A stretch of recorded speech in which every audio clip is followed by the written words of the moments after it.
So, hello everyone. I'm here to discuss the exponential rule.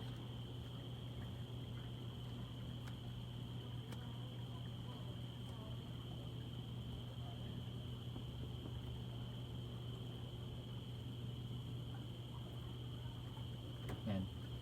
So, the general formula of exponential rule is d over dx to the base e raised to u, which is base e raised to u times the derivative of u with respect to x.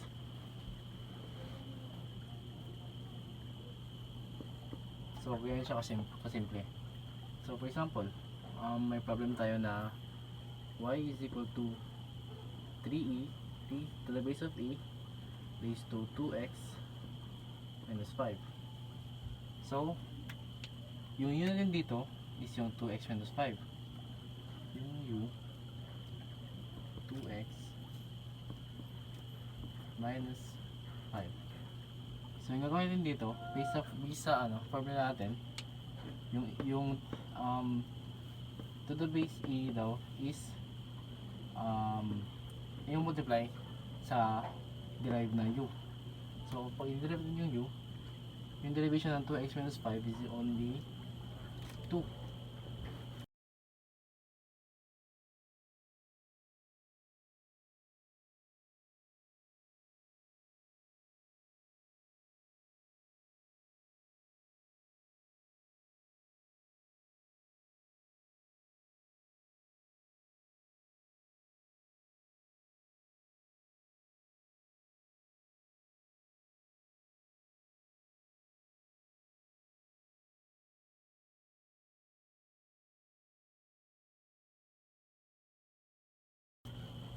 Since yung 5 is constant, so magiging 0 lang siya.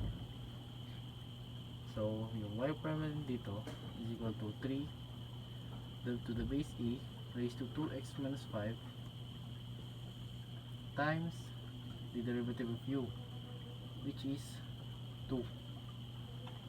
So, after nyan dito, since wala tayong iba multiply sa 2, kundi 3 lang, multiply siya dito.